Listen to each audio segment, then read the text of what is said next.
7, 6, 5, 4, 3, 2, 1.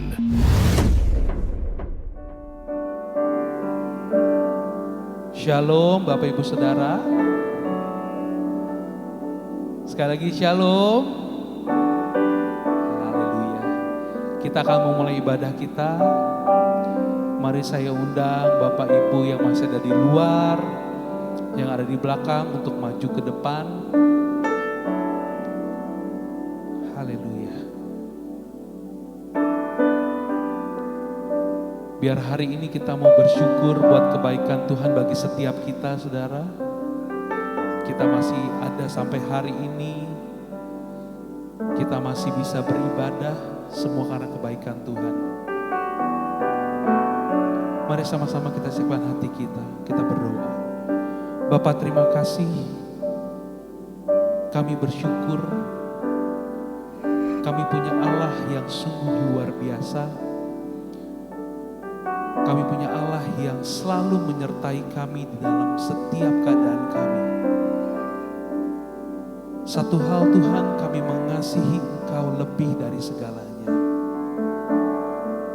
Hari ini kami membuka hati kami membuka pikiran kami mengangkat tangan kami mau bersyukur kepadamu Tuhan. Dan hari ini pun kami juga mau belajar sesuatu Tuhan, yang membuat setiap kami semakin hari semakin serupa seperti Tuhan Yesus. Terima kasih Bapa, terima kasih Tuhan. Hanya di dalam nama Yesus, mari sama-sama katakan amin.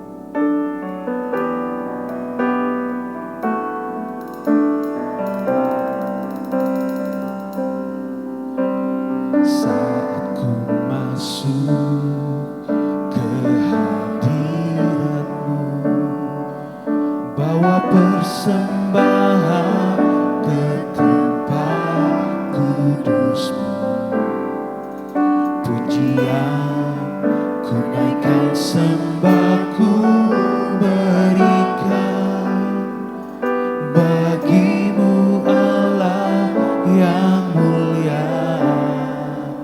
Kau layakkan kami, Kau layakkanku menghampirimu, melihat tata kemuliaan-Mu Tuhan. Pujian ku naikkan, sembah ku berikan bagimu Allah yang mulia. Oleh kuasa darah-Mu, Kau telah tebus dosaku. Kekudusan-Mu melingkupiku, kasih-Mu mengalir, memulihkan hidupku. Sungguh besar anugerah-Mu, Kau selamatkan hidupku. Ku menjadi ciptaan yang baru oleh kuasa darah-Mu. Saat kami masuk ke hadirat-Mu Tuhan, saat ku masuk ke hadirat-Mu, bawa persembahan ke tempat kudus-Mu, pujian ku naikkan, sembah ku berikan bagimu Allah yang mulia. Kau layakkanku menghampirimu, melihat tata kemuliaan.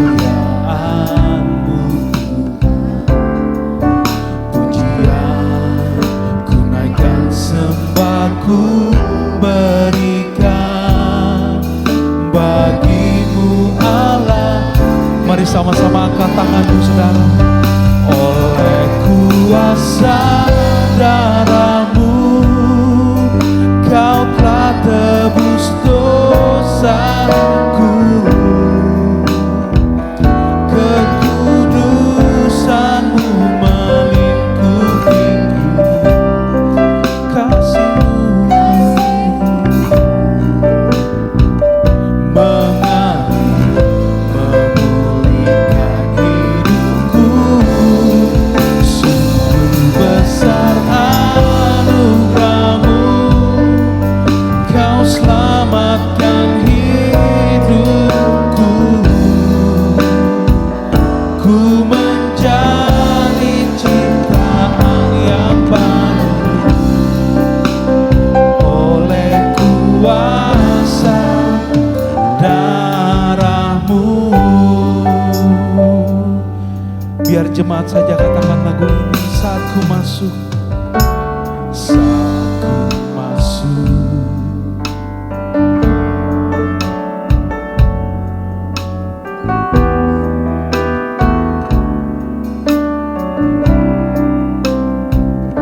kami naikkan pujian kami Tuhan.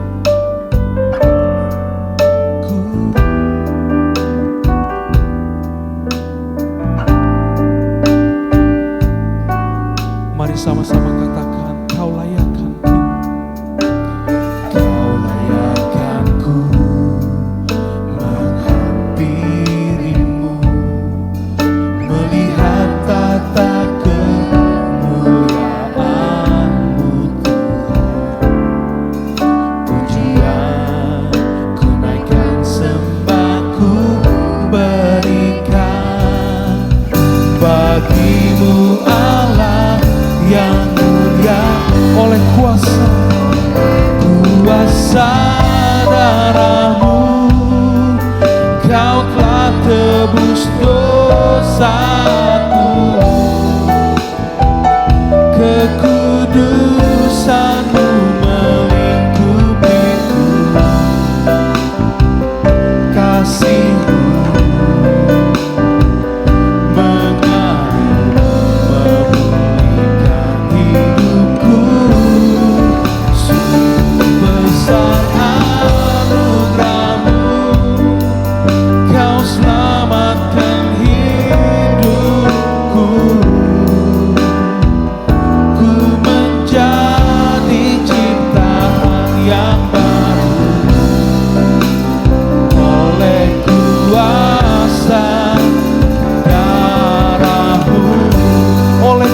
darahmu,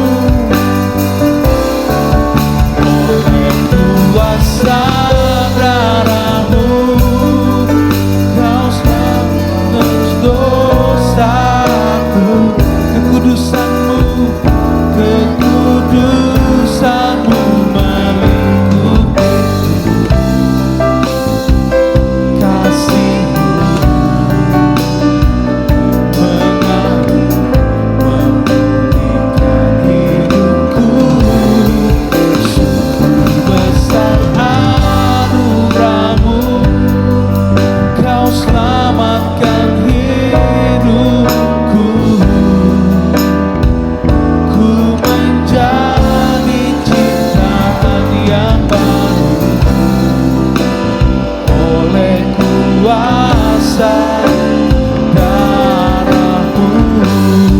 Mari sama-sama kita bangkit berdiri saudara. Oleh kuasa darahmu Kau telah tebus dosaku, kekudusanmu melingkupi, kasihmu mengalir memulihkan hidupku. Sungguh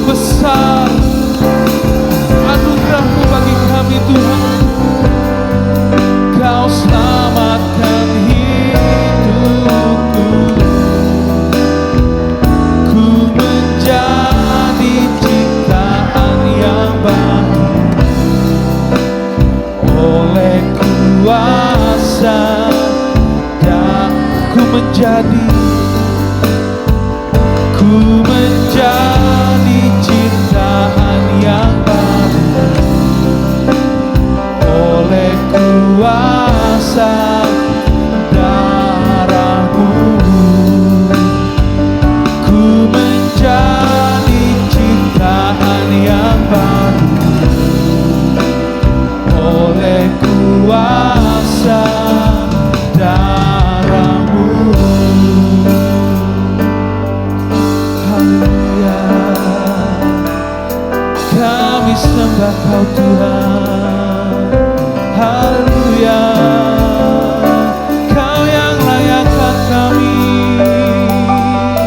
Oh Yesus, pujian kami hanya bagi-Mu. Kami mengasihi-Mu Tuhan. Oh Tuhan Yesus, kami bersyukur buat semua yang Kau berikan bagi kami. Haleluya. Oh Tuhan Yesus, Kau telah tebus dosa kami. Haleluya Tuhan.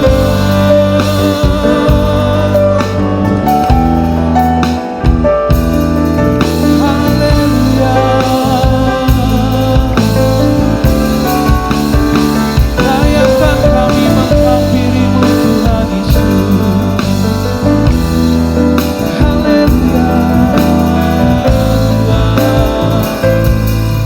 Terima kasih. Haleluya.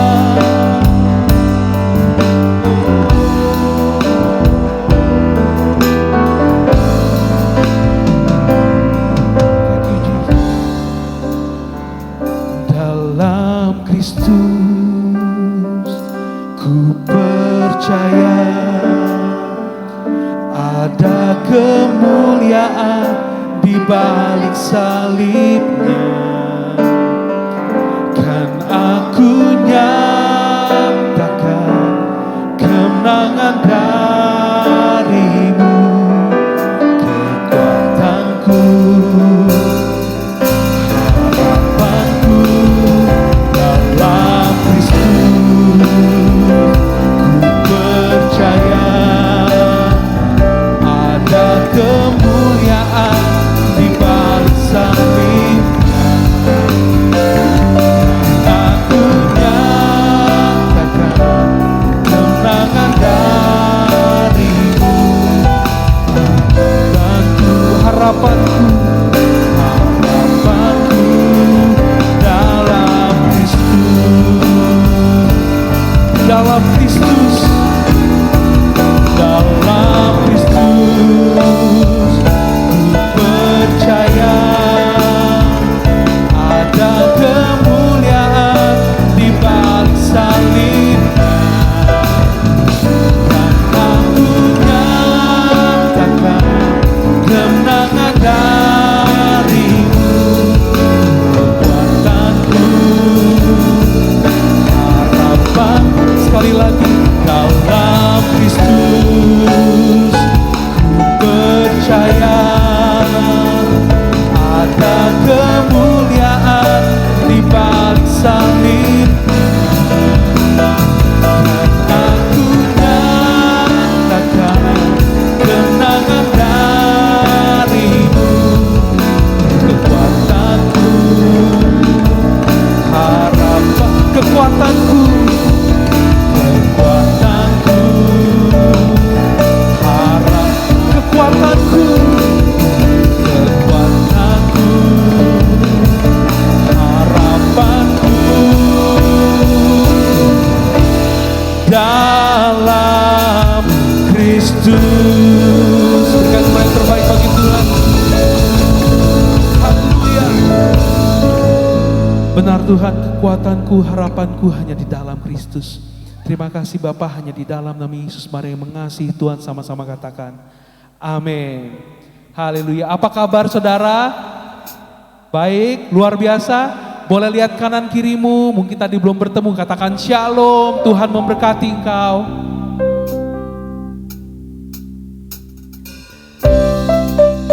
Mari sama-sama kita mau bersuka karena kebaikan Tuhan bagi setiap kita.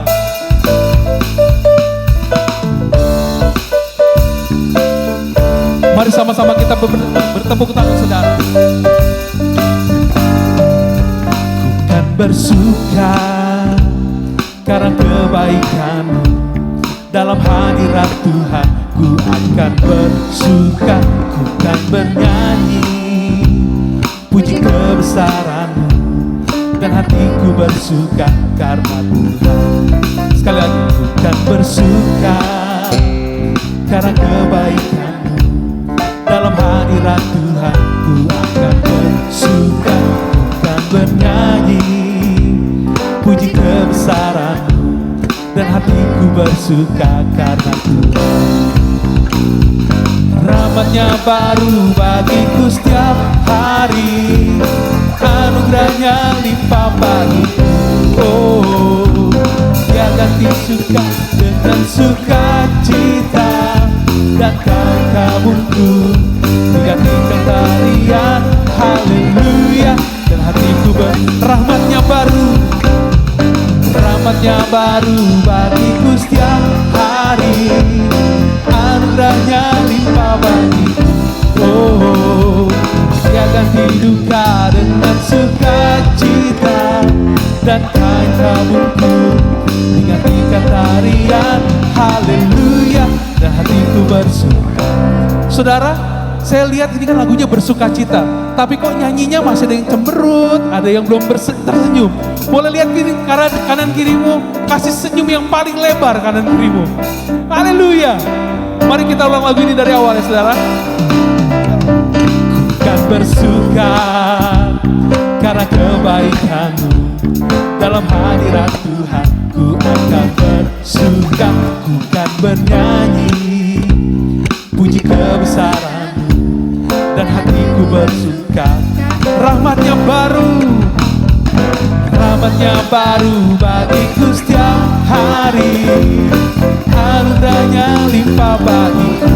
Oh, Dia ganti duka dengan sukacita, dan kain kabungku digantikan tarian haleluya. Dan hatiku bersuka. Mari tepuk tangan, saudara.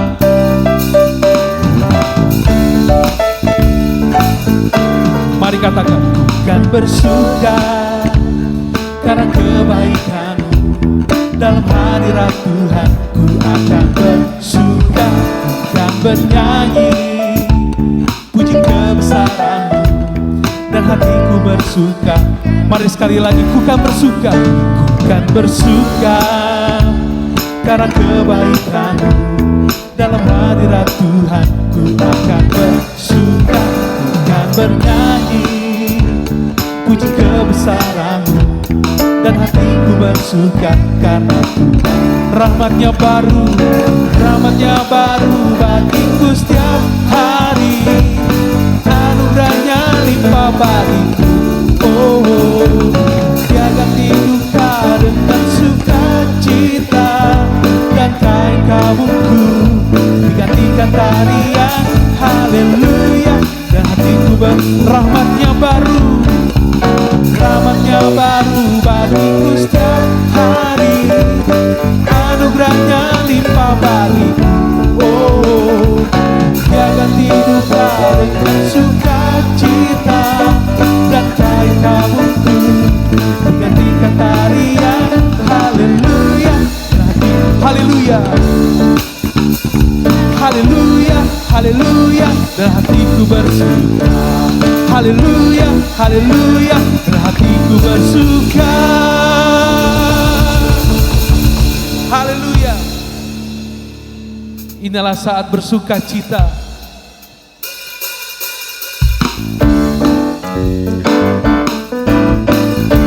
Mari tepuk tangan, saudara.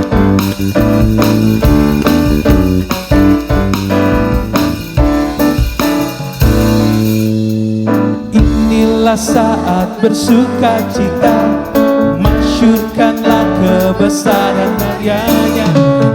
Ini saat, ini waktu, keselamatan telah datang.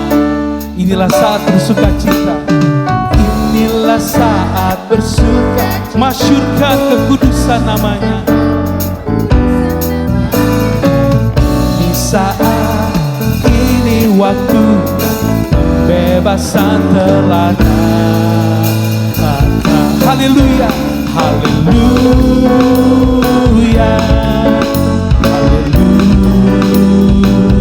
Keluarga Tuhan dipersatukan, dipersatukan, sukacita dalam Bait-Nya. Amin. Bersukacita, amin, amin. Bersukacita.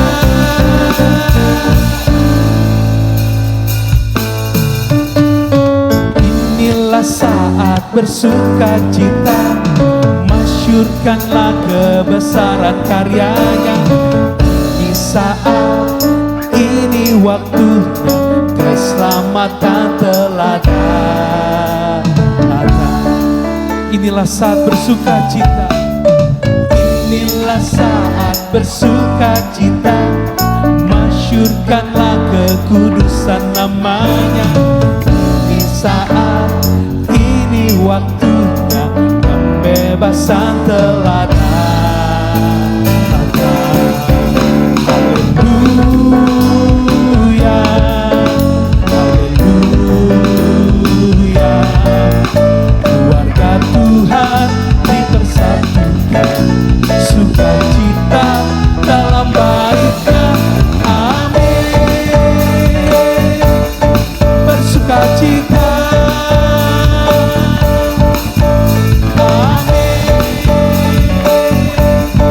bersukacita, amin, bersukacita, amin,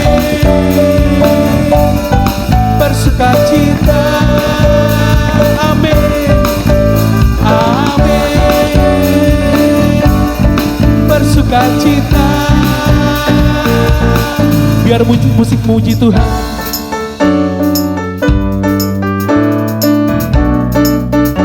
Biar hari ini kita terus bersuka cita, kita memasyurkan kekudusan namanya. Haleluya. Mari sama-sama katakan haleluya. Haleluya. Haleluya. Keluarga Tuhan dipersatukan, sukacita dalam Bait-Nya. Bersukacita, amin, bersukacita. Berikan yang terbaik bagi Tuhan ini.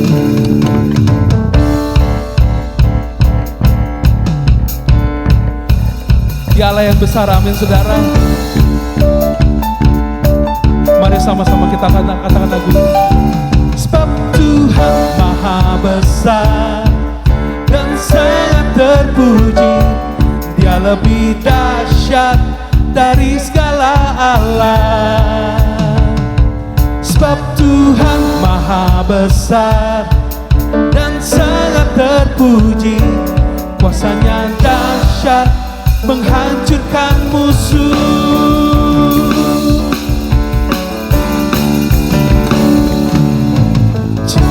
Ceritakanlah kemuliaannya di antara segala bangsa, dan perbuatannya yang sungguh ajaib di antara suku bangsa.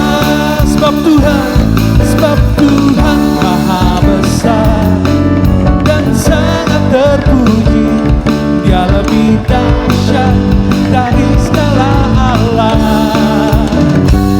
Sebab Tuhan maha besar dan sangat terpuji, Dia lebih dahsyat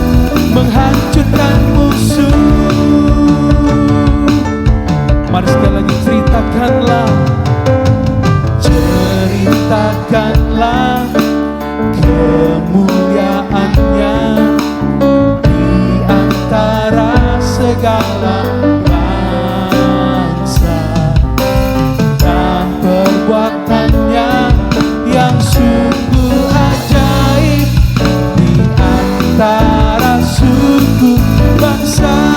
Sebab Tuhan Maha besar dan sangat terpuji, Dia lebih dahsyat dari segala alam. Sebab Tuhan Maha besar dan sangat terpuji, kuasanya dahsyat menghancurkan musuh. Kuasanya dahsyat, dahsyat, dahsyat, dahsyat, dahsyat, dahsyat, dahsyat menghancurkan musuh. Berikan paling terbaik bagi Tuhan Yesus. Haleluya.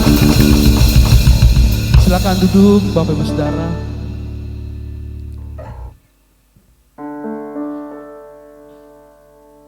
Mari sama-sama kita siapkan hati kita. Kita akan mendengarkan firman Tuhan.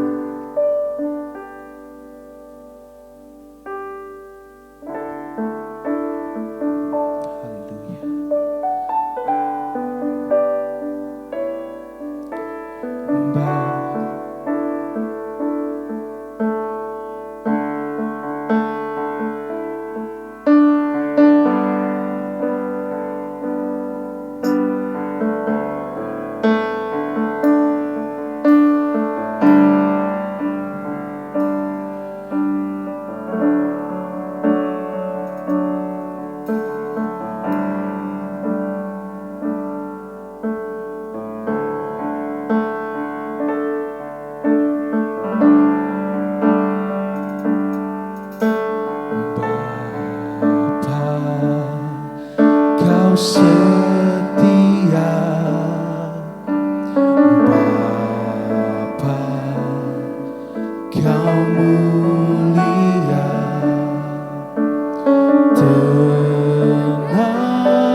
berdiri saudara. Kau tunjukkan kasih setiamu, Kau menyediakan yang ku perlu. Kau setia, Kau mulia, dulu, sekarang, dan selamanya. Kau tunjukkan kasih setiamu, Kau menyediakan yang ku perlu. Kau setia, Kau mulia, Bapa, Kau setia. Kau setia, Kau setia, Kau mulia, Bapa, Kau setia. Kau setia, Kau mulia, Bapa, Kau setia.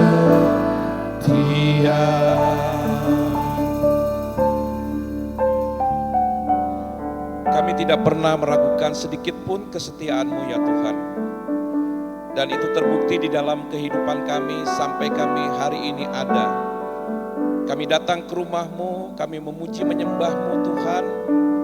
Dan kami membutuhkan firman yang menjadi pedoman di dalam kehidupan kami. Berbicaralah melalui mulut bibir tanah liat ini ya Tuhan. Melalui hamba-Mu ini ya Tuhan. Urapi setiap perkataan sehingga firman yang didengar, dimengerti dan dilakukan dalam kehidupan kami semua. Terima kasih Tuhan Yesus. Hanya di dalam nama-Mu kami sudah berdoa dan mengucap syukur. Amin. Silakan duduk Bapak Ibu saudara-saudara yang kekasih. Selamat pagi, shalom semua. Shalom.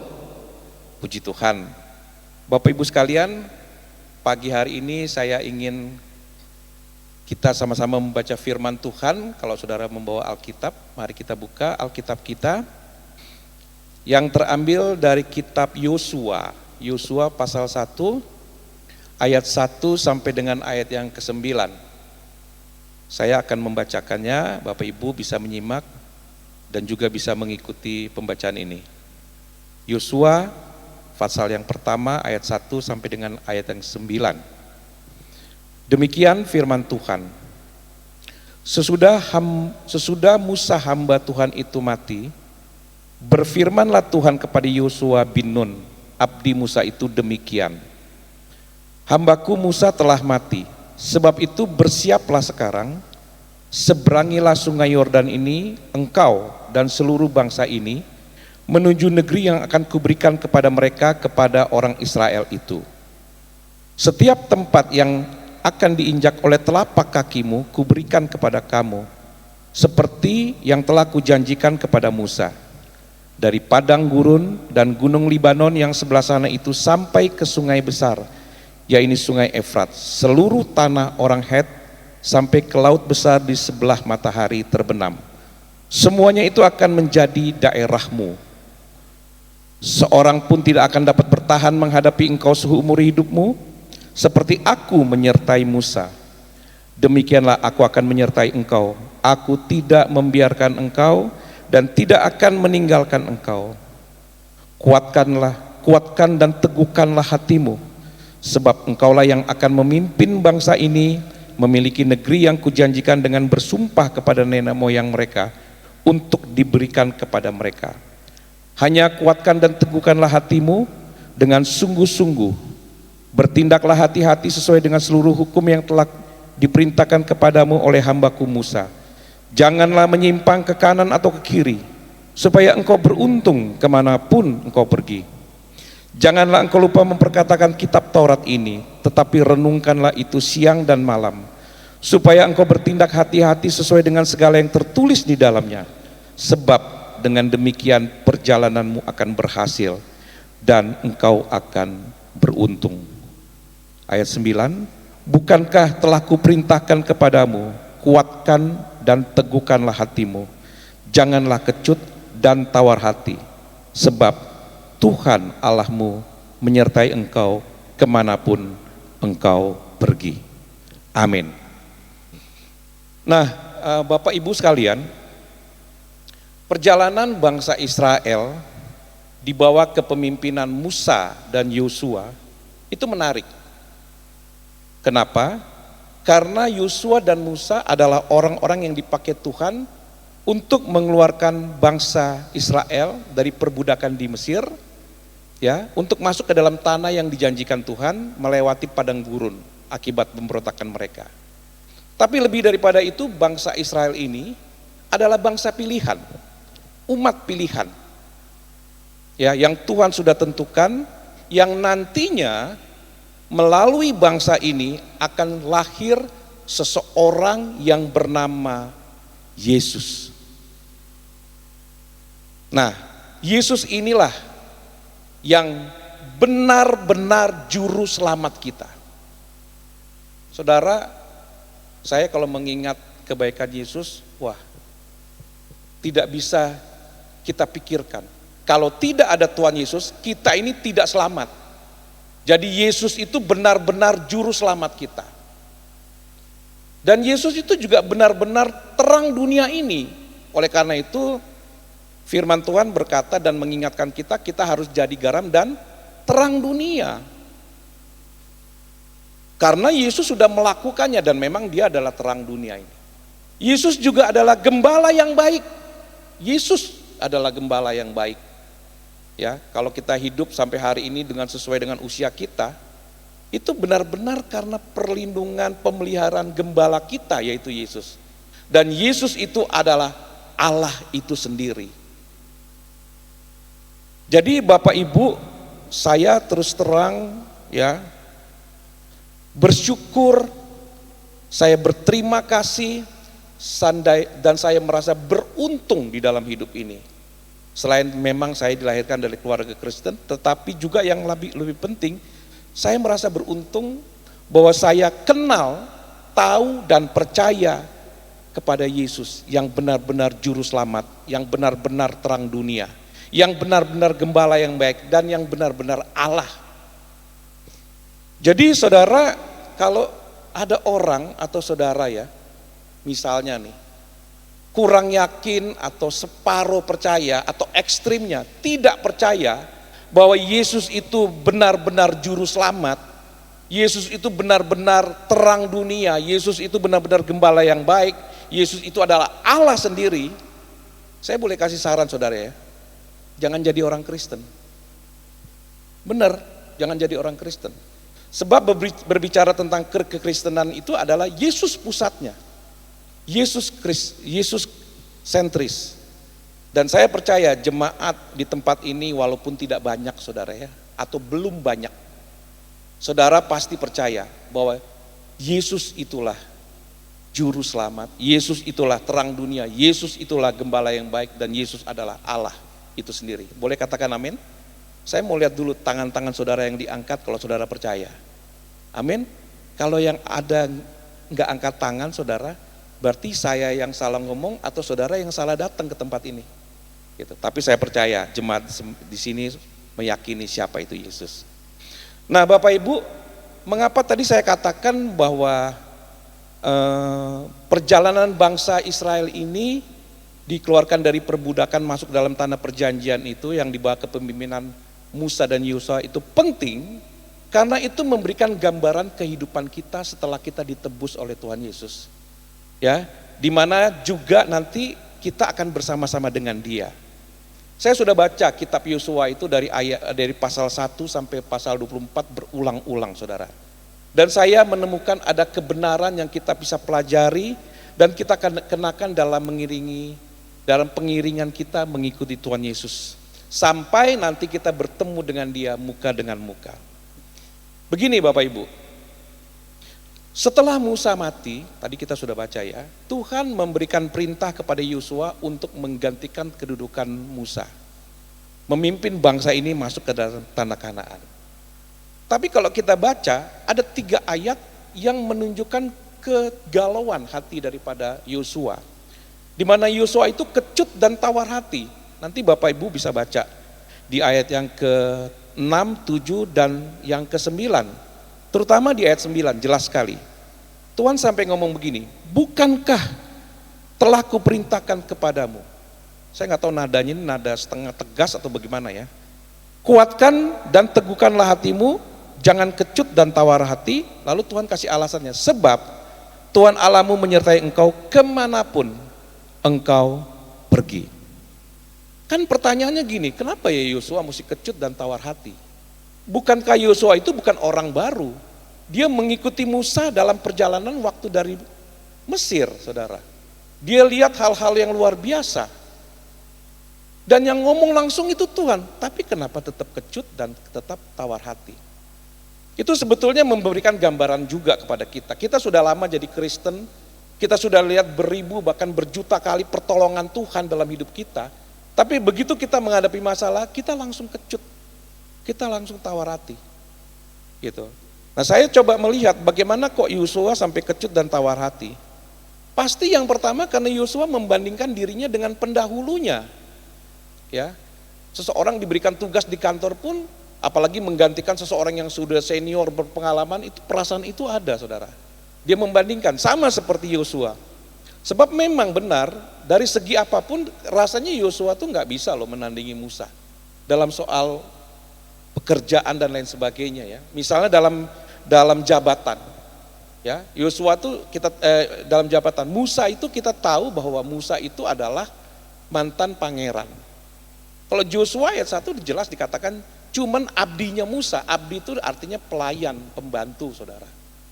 Dari segi pendidikan ya saudara tahulah, kalau jabatannya bagus, tentu pendidikan yang dia peroleh juga bagus. Ya, lalu Yosua cuman ngikutin Musa saja. Ya, lalu dari pengalaman rohani, waduh, jangankan orang Israel, bangsa-bangsa lain aja, salah satu yang membuat mereka ngeri melawan Israel itu, kenapa? Punya pengalaman tentang bagaimana orang Israel ditolong Tuhan keluar dari Mesir, saudara. Ya, bagaimana Tuhan menolong mereka. Jadi kecutlah Yosua melihat keadaan itu. Ditambah lagi yang Yosua harus pimpin ini kan bangsa yang terkenal. Dan ditulis dalam Alkitab nih bangsa yang tegar tengkuk, saudara ya. Tegar tengkuk tuh artinya keras kepala, tidak mau menurut, atau dengan kata lain tidak taat, tidak setia, tidak patuh.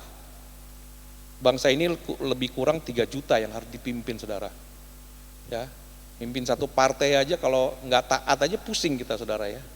Ya, apalagi mimpin satu bangsa gitu. Nah, bangsa Israel ini suka memberontak kepada Tuhan. Juga kepada Musa. Bahkan satu ketika pernah bangsa ini mau angkat batu, mau lempar Musa, saudara. Bayangin. Kalau saudara baca Alkitab, di Alkitab ditulis bahwa Musa itu orang yang punya hati yang sangat lembut di dunia ini. Saya nggak tahu kalimat itu, tapi yang jelas pasti Musa itu hatinya lembut. Tetap loh mereka berontak dengan Musa, kepada Musa. Tentu Yosua akan berpikir gini, wah kalau Musa saja dia lawan, tidak dipatuhi, tidak ditaati, apalagi saya. Itulah yang membuat dia kecut, itulah yang membuat dia tawar hati waktu dia menerima tugas itu. Dan yang lebih merepotkan lagi, yang kasih perintah untuk Yosua untuk menggantikan Musa itu, Tuhan sendiri, saudara. Gimana cara nolaknya? Kalau Pak Andre yang kasih perintah sih kita pasti Yosua bisa nolak misalnya ya. Tapi kalau Tuhan yang kasih perintah, nggak bisa Yosua nolak. Gitu. Luar biasa, saudara. Nah, ketika saya membaca kitab Yosua ini, saya menemukan pada akhirnya memang kalau kita baca ya, Yosua itu berhasil menyelesaikan tugas-tugas yang Tuhan berikan.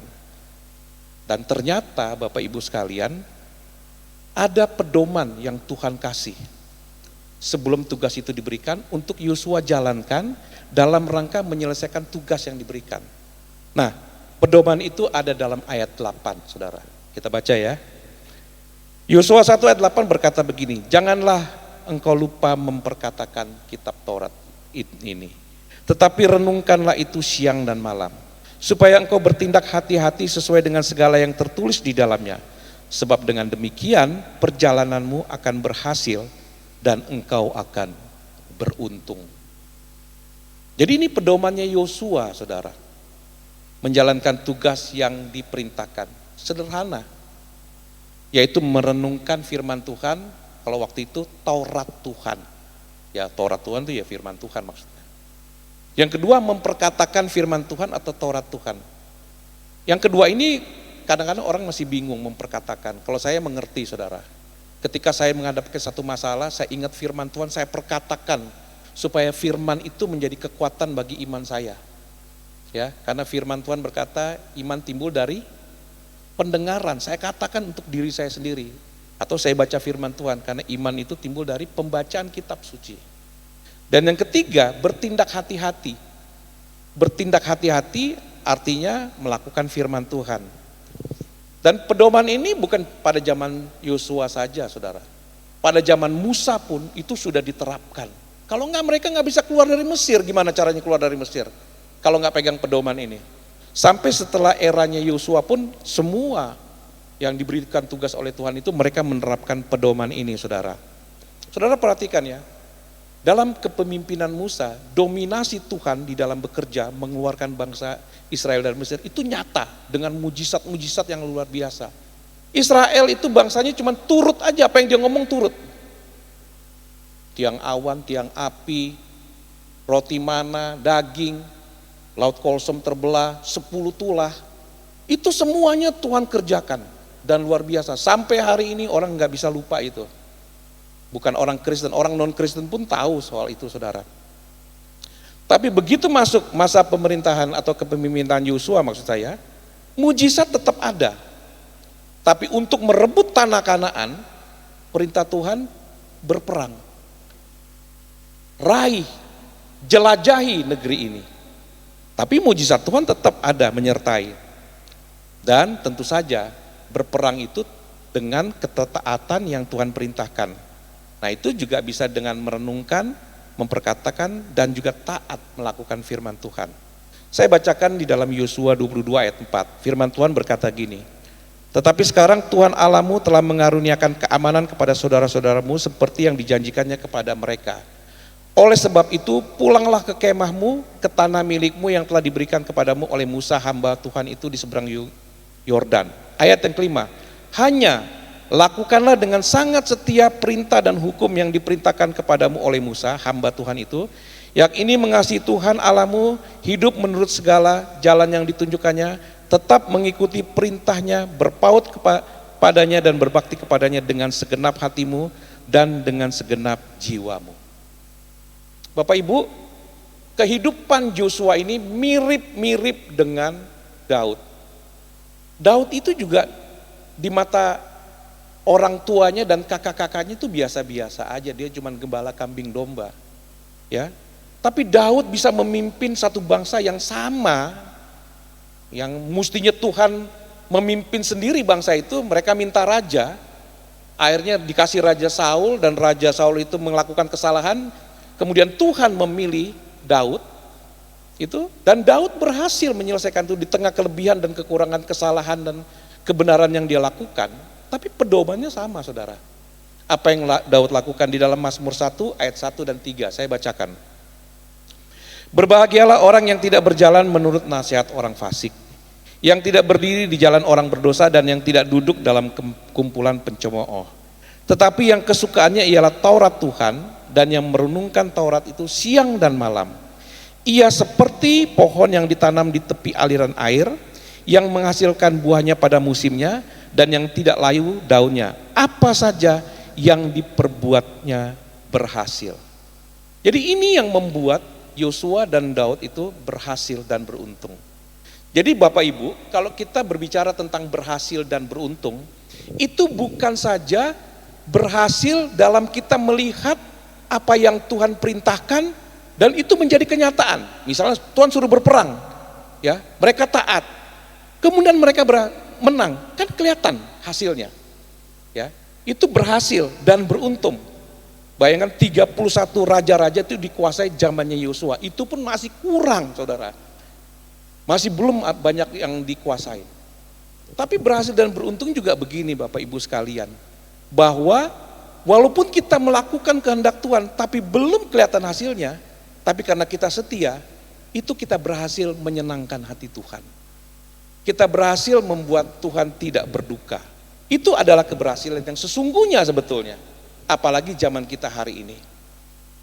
Di Alkitab, khususnya di kitab Yosua, ada 2 contoh yang menyolok dalam perjalanan bangsa Israel. Tentang kota Yeriko. Dimana bagaimana kalau saudara baca itu ya, bagaimana tembok Yeriko itu roboh. Wah, itu perlu ketaatan tinggi. Tuhan bilang, kelilingi tembok Yeriko ini. Ya, 7 hari, 6 hari, kemudian pada hari ke-7, 7 kali. Jangan ngomong apa-apa, jangan berisik. Perintahnya cuma gitu. Lalu mereka berjalan itu udah ada urutannya. Tentara-tentara di depan, imam-imam, kemudian tabut Allah. Tidak boleh tiup sangkakala. Artinya pada hari ke-7, pada 7 kali putaran ke-7, kalau aku berteriak bersorak-sorak, sorai, baru bersorak-sorai. Jadi waktu mereka lakukan itu tembok Yeriko rubuh, saudara. Mereka bisa menjara. Itu kota besar. Berhasil, beruntung. Kenapa? Karena mereka lihat kenyataan bahwa tembok itu runtuh. Tapi yang lebih lagi, Tuhan disenangkan karena mereka taat. Tapi pengalaman yang kedua, mereka berhadapan dengan bangsa Ai. Bangsa itu kecil. Yosua bilang ini nggak usah kirim banyak-banyak lah, 3.000 aja. 3.000 pasukan saja. Tapi waktu berperang itu mereka kalah, ada 36 orang yang mati, dikejar-kejar dari pintu gerbang Ai, dikejar itu bangsa Israel. Sampai Yosua berlutut, kenapa Tuhan kita bisa kalah kayak begini?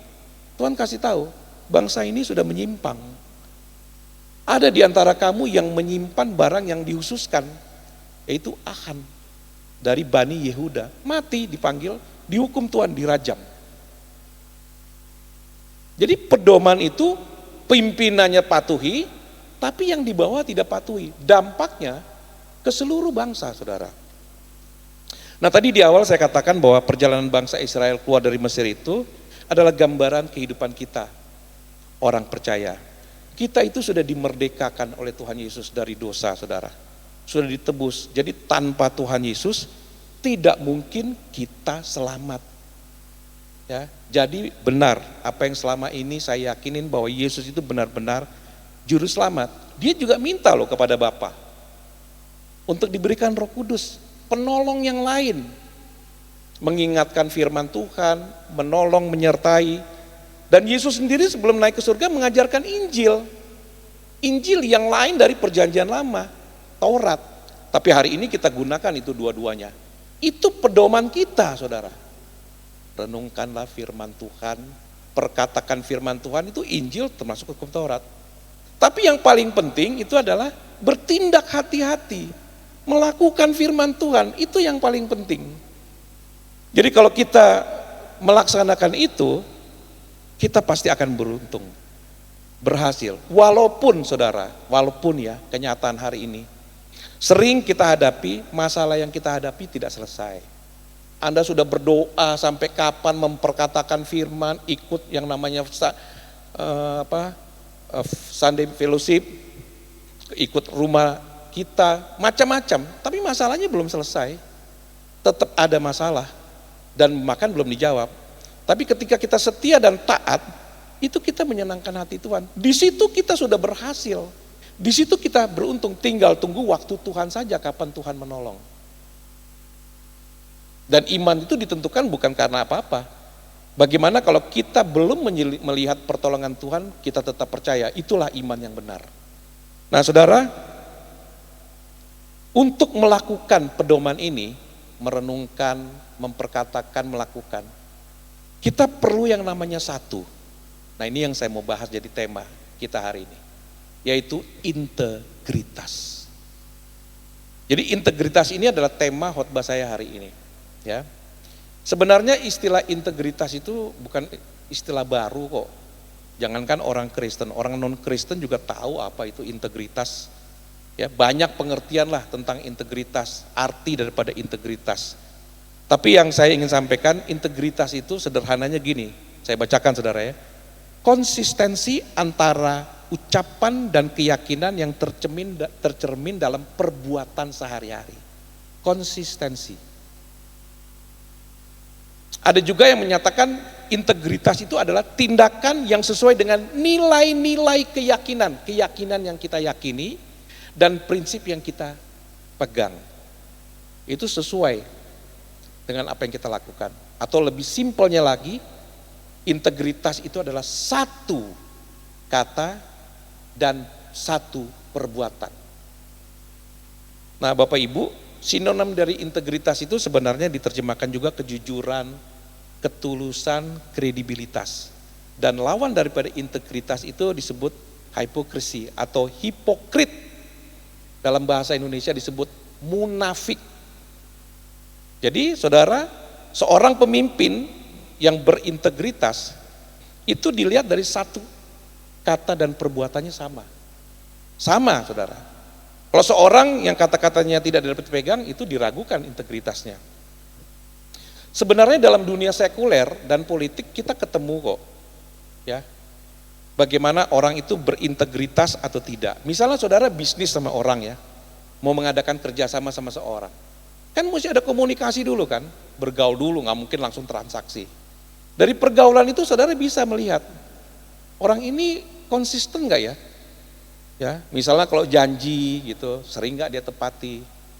Kalau sekali-sekali ya oke lah, tapi kalau setiap janji nggak pernah ditepati, saudara mulai ragu dong, ini saya menjalin bisnis nggak sama dia? Ya, apalagi kalau ngomong berubah-berubah, sebentar A, sebentar B, sebentar C, kasih alasan yang nggak masuk akal. Ya, pembicaraannya perkataan bisa rubah kalau dia memberikan alasan yang masuk akal. Sama di pekerjaan di pemerintahan juga sama. Kita belum bisa melihat integritas seorang pejabat walaupun dia disumpah dengan kitab yang taruh di atas kepalanya sesuai dengan agama masing-masing. Kapan integritasnya itu terlihat? Waktu dia mulai bekerja. Orang itu korupsi atau tidak? Orang itu menyalahgunakan wewenang atau tidak? Itu di dunia sekuler, saudara. Ya, orang tua juga sama. Misalnya orang tua menasihati anak, jangan merokok, tapi sambil pegang rokok. Jadi yang dia nasihatkan dengan yang dia lakukan itu nggak sama, saudara. Tidak satu kata dengan satu perbuatan. Dan biasanya kita lebih mudah untuk menilai atau melihat seseorang itu berintegritas atau tidak. Termasuk kita menilai diri kita sendiri. Kita tuh punya integritas atau tidak. Di mana konsistensi antara ucapan dan keyakinan tercermin dari perbuatan kita sehari-hari. Ya, atau tindakan yang sesuai dengan nilai-nilai keyakinan yang kita percaya dan prinsip kita percaya sama nggak dengan perbuatan kita. Atau yang tadi simple, kata simple tadi, satu kata dan satu perbuatan nggak kita. Nah, integritas ini penting dalam melaksanakan 3 pedoman tadi. Memperkatakan, merenungkan, dan melakukan firman Tuhan. Kalau nggak ada integritas, nggak bisa melakukan ini. Gimana caranya melakukan? Nggak bisa, saudara. Lalu bagaimana kalau di gereja? Ya sama saja, saudara. Mau di gereja kek, mau di sekuler kek, di bisnis, integritas itu dibutuhkan. Ya. Jadi kalau orang berbicara firman Tuhan, khotbah, belajar firman Tuhan, itu baik merenungkan. Tapi integritas bukan di situ letaknya. Justru kita yang mengajarkan, yang berkhotbah ini dilihat integritasnya. Yang Anda ngomong ini Anda lakukan enggak? Gitu. Itu yang paling penting. Nah, saudara, walaupun seringkali kita dapati lebih sulit menilai integritas di dalam gereja. Kalau di luar gereja kita bisa satu agama atau dengan agama lain. Tapi di dalam gereja Alkitabnya sama, bro. Firmannya sama. Kadang-kadang integritas itu ditutupi, ketidakintegritasan seseorang ditutupi dengan ayat-ayat ini yang diputerbalikan, ditutup-tutup. Tapi kita bisa rasa kita tuh berintegritas atau tidak, orang itu berintegritas atau tidak. Dan satu hal yang pasti, Tuhan pasti tahu. Tuhan tidak hanya menilai apa yang kita ngomong, hati kita pun Tuhan tahu. Ini orang satu kata dengan satu perbuatan sama atau tidak. Dan itu penting, saudara. Jadi integritas itu bukan saja dipahami dan digunakan baik untuk orang-orang yang di luar Kristen, justru yang di dalam gereja, yang tahu kebenaran itu perlu integritas. Dan itu dari zaman dulu, zamannya Lucifer juga begitu. Dia tahu firman Tuhan, dia puter gitu. Tujuannya untuk menutupi kesalahan dia, untuk memberontak kepada Tuhan. Nah ini penting saudara, penting. Kita lihat dunia hari ini, ya bagaimana keadaan di luar negeri, ya dengan apa yang sering kita dapat melalui WhatsApp. Mari kita coba introspeksi dan kita mulai lihat, kita punya integritas nggak di dalam kekristenan? Jangan hanya cuma memperkatakan, merenungkan, tapi juga melakukan. Kita tuh bukannya selamat karena perbuatan kita loh. Tapi perbuatan kita itu menunjukkan integritas kita, bagaimana kita menghormati Yesus yang satu-satunya juru selamat. Yang kalau nggak ada dia, kita mati semuanya. Dialah satu-satunya gembala yang baik. Masa dia sudah berbuat gitu, kita jadi perbuatannya bertentangan dengan apa yang dia ajarkan. Jadi kita mesti belajar, jangan hanya melihat orang saja. Lihat kita juga di dalam gereja.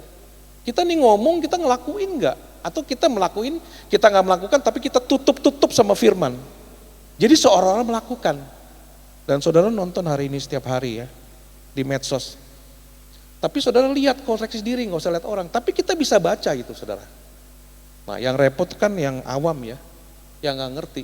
Kalau semua bilang ini benar, pusing dia. Nanti minum paracetamol semua gitu ya, karena pusing saudara ya. Gitu. Tapi Bapak Ibu, yang paling penting ingat bahwa satu kata, satu perbuatan. Ya, Yusuf itu contoh yang luar biasa. Wah, saya berulang kali kalau khotbah selalu melihat kisah hidup Yusuf. Itu luar biasa. Yusuf itu, dia berintegritas dalam keadaan tergencet. Nanti saya lihat ada konflik kepentingan di situ. Yusuf dalam keadaan tergencet, dia tidak berubah dengan integritasnya. Sama dengan Sadra, Mesa, Abednego. Kalau Sadra, Mesa, Abednego itu urusannya nyawa saudara. Enggak berubah, enggak bergeming dia. Tetap punya integritas. Tapi yang lebih lagi yang luar biasa, Tuhan kita Yesus Kristus. Itu integritasnya luar biasa saudara. Makanya saya sih saudara, pokoknya saya percaya ya Yesus itu cuma satu-satunya juru selamat. Dia satu-satunya terang dunia. Dialah satu-satunya gembala yang baik dan dia juga Allah. Ya. Nah, saudara, tapi Pak begini Pak, Bapak kok ngomongnya idealis banget ya. Kayaknya suci banget gitu. Saya mau tanya Pak, emang orang gak bisa bikin salah? Apakah kita dalam hidup ini selalu bisa melakukan firman Tuhan? Ya gak bisa lah. Gak bisa lah. Perlu ada yang namanya proses. Anda mau jadi, dan saya mau jadi orang yang berintegritas, mau jadi hamba yang berintegritas. Gak bisa langsung, perlu proses. Kadang-kadang jatuh, kadang-kadang tidak, kadang-kadang jatuh, lama-lama harusnya tidak ya. Jangan jatuh semakin jatuh. Nah, itu pusing juga gitu ya. Tapi orang bisa salah, kenapa nggak bisa? Jadi masalahnya untuk integritas ini yang paling penting begini saudara, itulah fungsi Roh Kudus. Roh Kudus itu mengingatkan, tidak mungkin Roh Kudus tidak mengingatkan. Anda baca firman juga sudah diingetin kok. Ampunilah kesalahan orang lain. Udah diingetin itu, cuman kita pura-pura nggak ngerti aja, gitu. Sudah. Jadi integritas itu nggak bisa dibangun, ya. Bisa saja kita jatuh, bisa saja kita tidak melakukan. Kalau kita, ya itu tadi saudara, keras kepala. Sudah diingatkan keras kepala, tegar tengkuk kayak bangsa Israel. Saya rasa bangsa Israel itu setiap hari loh dibacain hukum Taurat tuh sama Musa tuh. Tapi kalau dasarnya tegar tengkuk ya sudah gitu. Ya, tidak mau bertobat. Nah ini nih, kalau sudah salah, kita kan mesti bertobat. Tunggu aja nanti Pak, kalau udah diinfusnya, udah diinfus, udah jantung tetep baru bertobat. Ya kalau ditegur yang mesti bertobat. Ada Roh Kudus yang mengingatkan, ada firman Tuhan, ya. Jangan keras kepala, sampai pada titik begini saudara ya. Ada istilahnya gini, jangan kepala batu. Atau lebih ekstrim lagi, jangan batu. Kalau batu tuh udah gak bisa dirubah, saudara. Ya tapi ini orang-orang yang ini Pak, yang gak ngerti firman. Saya bilang, justru yang ngerti firman juga bisa kepala batu, saudara. Nah itulah masalahnya. Jadi, ingat, prinsip integritas itu adalah hal yang kita harus pakai untuk bisa menjalankan pedoman firman Tuhan tadi. Kalau dulu kan berhasil beruntung, ini dijawab, ini diberkati. Itu mah hal yang Tuhan lakukan dan itu mudah. Tapi yang disebut berhasil dan beruntung itu ketika kita melakukan dan Tuhan disenangkan. Walaupun jawaban doa itu belum ada. Nah, Bapak Ibu yang saya kasihi, ingat bahwa perjalanan bangsa Israel itu merupakan gambaran perjalanan kita hari ini. Kita nggak pernah tahu kapan akhir hidup kita nggak pernah tahu kapan Yesus datang, saudara. Tapi kita sudah menerima Injil, penebusan, sudah menerima Injil, ada hukum Taurat. Ayo, kita belajar dari bangsa Israel, punya integritas, lakukan firman Tuhan. Ya, lakukan firman Tuhan. Dengan merenungkan, memperkatakan, melakukan, dan hidup berintegritas. Dan yang paling penting, justru itu yang menyenangkan hati Tuhan. Nah saudara, saya temukan di lapangan, ini bukan di Alkitab ya, di lapangan berdasarkan pengalaman.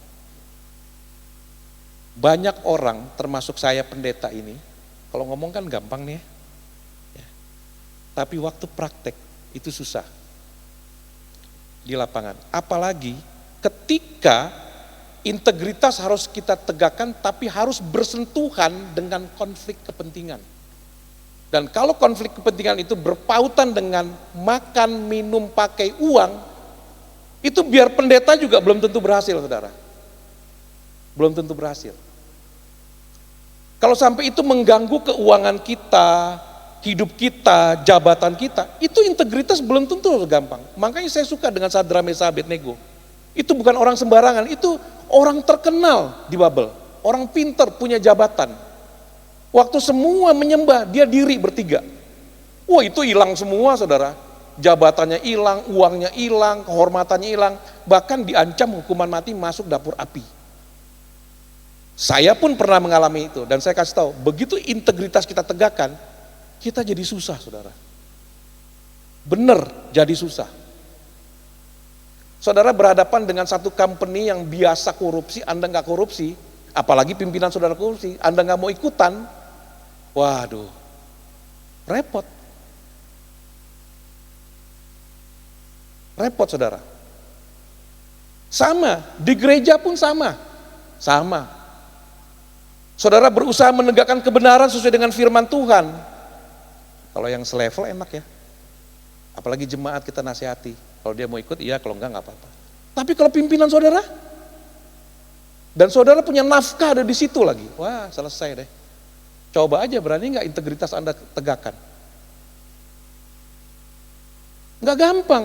Kalau saya ada di situ juga, waduh, saya bergumul saudara. Nggak mudah. Begitu integritas kita mau tegakkan, ingat istri makan apa, anak makan apa, sekolahnya bagaimana, wah, pasti itu. Gitu. Nah, oleh karena itu saudara yang saya kasih, membaca firman Tuhan mudah. Anda mengerti, belajar. Di gereja, setiap gereja itu ada cara-cara untuk belajar. Memperkatakan firman Tuhan menguatkan kita dalam masalah-masalah. Saya pun banyak masalah, saya kuatkan diri saya dengan firman. Tapi bertindak hati-hati itu yang susah. Kadang-kadang kita melihat ini sesuatu salah. Kita mau bela. Karena kita atasan kita kan. Rezeki saya juga paling tidak juga dia tentukan. Tapi tergantung hati kita, bela atau tidak. Gimana? Kalau saya begini, saya diginiin. Ya tergantung saudara. Integritas itu yang tentukan saudara kok. Nah saya ngomong ini bukan saja di marketplace, tetapi juga di gereja saudara. Makanya saya nggak tahu ya kalimat itu, Tuhan penghakiman itu dimulai dari rumah Tuhan. Nah oleh karena itu Bapak Ibu, saudara-saudara yang saya kasihi, boleh saya minta worship leader, singer, para pemusik, boleh naik? Kita hari-hari ini harus lebih lagi intens untuk merenungkan firman Tuhan siang dan malam. Kita harus lebih lagi memperkatakan, ya. Saudara jangan di tengah jalan ngomongin firman, betek-betek firman. Di umum itu ada yang dengerin, ada juga yang marah, saudara ya. Memperkatakan firman itu artinya buat kita sendiri. Anda waktu susah, Anda khawatir, Anda takut, perkatakan untuk diri saudara sendiri. Tapi lebih lagi bertindaklah hati-hati. Ya, jangan menyimpang ke kanan dan kiri. Kalau kita menyimpang kanan ke kiri, satu yang saya mau ngomong ini, Tuhan tidak mungkin tidak mengingatkan. Tuhan pasti mengingatkan melalui firman-Nya, melalui Roh Kudus-Nya, bahkan melalui orang-orang. Entah itu saudaramu, suamimu, istrimu, anakmu, gembalamu, teman sepelayanan, pasti diingetin. Waktu saudara khawatir, takut, Tuhan juga ngomong lewat teman-teman, kamu jangan takut, Tuhan pasti menolong. Pasti, saudara. Karena kita dengar firman, tapi yang lebih lagi ialah bertindaklah hati-hati. Dan itu hanya mungkin kalau kita punya integritas. Satu, integritas itu kata dan perbuatan itu satu. Amin. Mari saya undang saudara bangkit berdiri. Saya akan ingin mengajak saudara menyanyikan lagu yang saya percaya saudara tahu lagu ini.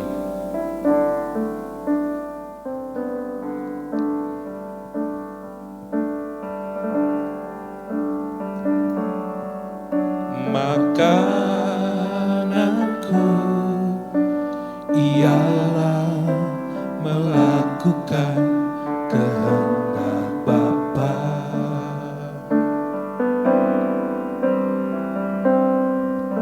Makananku ialah melakukan pekerjaan-Nya.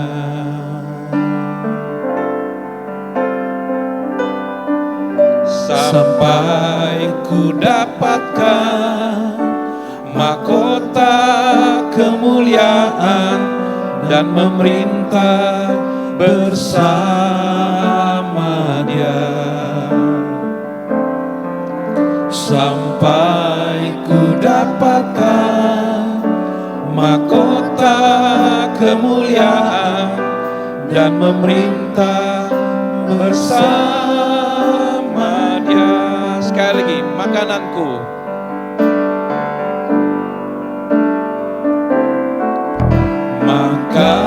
Makananku ialah melakukan kehendak Bapa.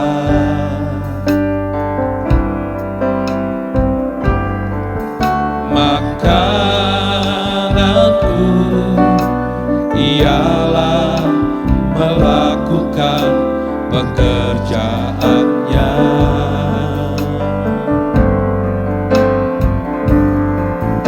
Sampai ku dapatkan mahkota kemuliaan dan memerintah bersama Dia.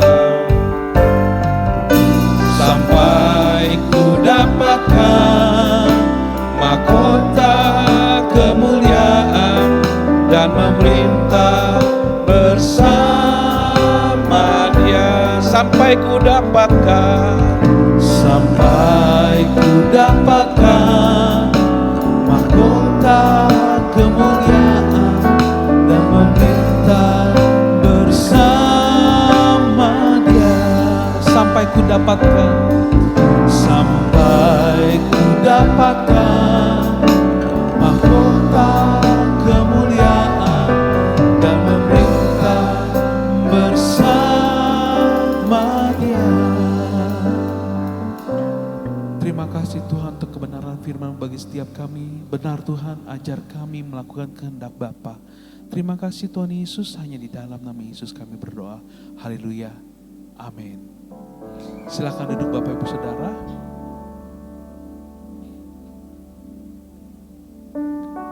Kita akan memberikan persembahan. Mari sama-sama kita siapkan persembahan kita. Sambil kita mempersiapkan, kita berdoa. Terima kasih Tuhan Yesus. Saat ini Tuhan kami akan memberikan persembahan. Kau yang berkati persembahan ini untuk memperbesar kerajaan-Mu di dalam dunia ini Tuhan Yesus. Hanya di dalam nama Yesus, mari yang siap memberi sama-sama katakan amin.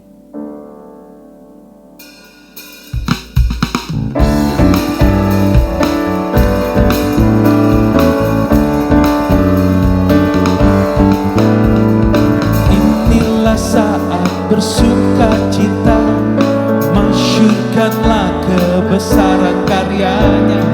Ini saat, ini waktunya, keselamatan telah datang.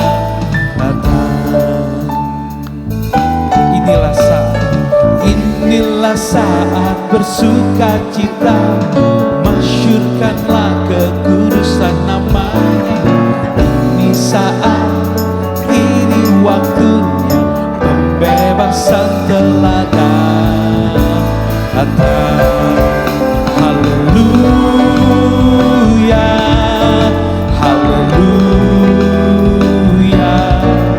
Keluarga Tuhan dipersatukan, sukacita dalam bait-Nya. Amin. Bersukacita. Amin.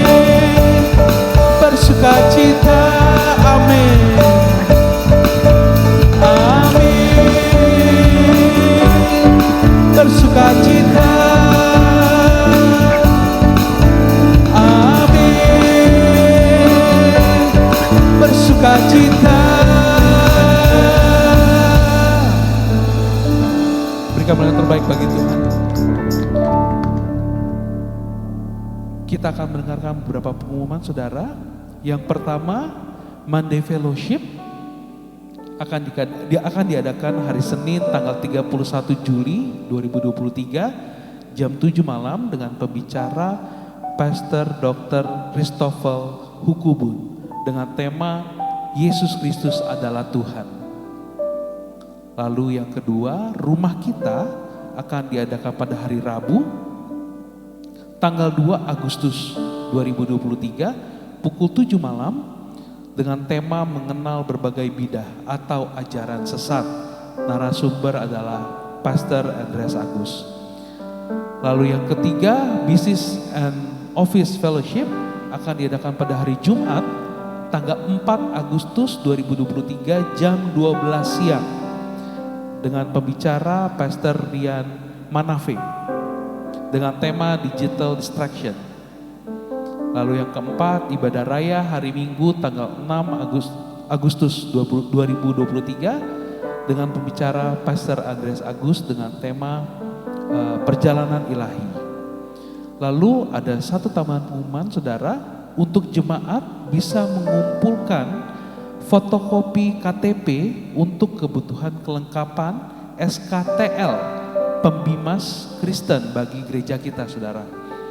Itu akan dikumpulkan, kalau hari ini membawa fotokopinya bisa dikumpulkan ke Kak Jane, dan jika belum bawa mohon difoto dan di WA, dikirim melalui WA ke Pak Andreas. Itu saja pengumuman kita hari ini. Mari sama-sama kita bangkit berdiri, kita akan tutup ibadah kita. Sebab Kau besar, perbuatanmu ajaib, tiada seperti Engkau. Tiada seperti Engkau. Tiada seperti Engkau. Sebab Kau besar, perbuatanmu ajaib, tiada seperti Engkau. Tiada seperti Engkau. Tiada seperti. Sekali lagi mari bersama-sama dengan segenap hati. Sebab Kau besar, sebab Kau besar, perbuatanmu ajaib, tiada seperti Engkau. tiada seperti Engkau. Tiada seperti Engkau. Sebab Kau besar, Amin. perbuatanmu ajaib, Tuhan kami, tiada seperti ajaib karya-Mu, tiada seperti Engkau, tiada seperti Engkau, tiada seperti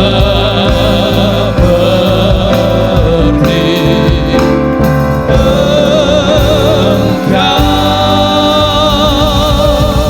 Dengan seorang tepuk tangan kemuliaan bagi Tuhan. Kami bersyukur dan kami berterima kasih Kau masih mengingat akan kami Tuhan. Dan terbukti pagi hari ini sabda-Mu, firman-Mu Kau sampaikan atas setiap kami melalui hamba-Mu Pastor Dino Lesilolo. Kami rindu Tuhan terus firman dan kebenaran-Mu diperdengarkan setiap saat, setiap waktu bagi kami. Untuk kami sadar bahwa seharusnya perkataan kami sama dengan perbuatan kami. Kami tidak menyimpang ke kanan dan ke kiri, dan kami mau Tuhan, integritas sesuai dengan kebenaran firman Tuhan itulah yang kami buktikan dalam hidup nyata kami. Walaupun sulit, walaupun berat, namun kami percaya itu kabar yang terbaik yang harus kami buktikan dalam hidup nyata kami. Tuhan memberkati hamba-Mu Pastor Dino Tuhan dengan segala pergumulan dan keberadaan hidupnya, terkhusus bagi istri hamba-Mu Ibu Virgin Tuhan yang sekarang masih dirawat di rumah sakit Cikini. Tuhan, kami percaya zaman kuasa Tuhan menyembuhkan Ibu Virgin dalam nama Tuhan Yesus Kristus. Penyertaan Allah sempurna dan perawatan-Mu sempurna Tuhan melalui penanganan para dokter dan para medis. Terima kasih Bapa, dan kami menyerahkan juga seluruh pergumulan sidang jemaat-Mu dalam tangan kuasa-Mu. Apapun itu, tangan Tuhan tidak kurang panjang menolong kami.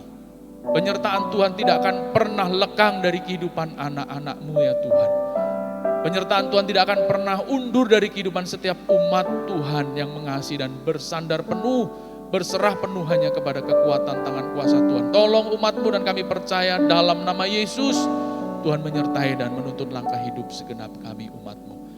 Dan setiap hamba-hamba Tuhan sudah melayani kami pagi hari ini, berkat yang sama menyertai hidup mereka dalam nama Tuhan Yesus Kristus. Kami bersyukur untuk ibadah pagi hari ini. Kami persembahkan ibadah ini bagi kemuliaan nama-Mu. Biar Engkau disenangkan lewat apa yang kami lakukan melalui ibadah yang kami selenggarakan pagi hari ini. Terima kasih Bapa. Dan mari Bapak Ibu sudah dikasih Tuhan, kalau sebentar kita undur dari tempat ini, angkatlah kedua tangan-Mu, bukalah kehidupan-Mu, dan dengan penuh syukur, mari terima dan sambut berkat anugerah dari Tuhan. Tuhan mengasihi Engkau dan melindungi Engkau. Tuhan menyinari Engkau dengan wajah-Nya dan memberi Engkau kasih karunia. Tuhan menghadapkan wajah-Nya kepadamu dan memberi Engkau damai sejahtera. Turunlah dan terimalah berkat anugerah dari Allah Bapa yang di sorga. Cinta kasih dan rahmat dan penggembalaan dari Tuhan Yesus Kristus. Penyertaan dan perlindungan serta kuat kuasa Allah Roh Kudus menaungi dan menyertai, memberkati kehidupan Bapak Ibu Saudara sekalian. Kehidupan kita sekalian dari pagi hari ini hingga kekal sampai selama-lamanya. Dengan penuh syukur mari yang diberkati Tuhan katakan bersama-sama amin. Berikan tepuk tangan kemuliaan bagi nama Tuhan. Tuhan Yesus memberkati.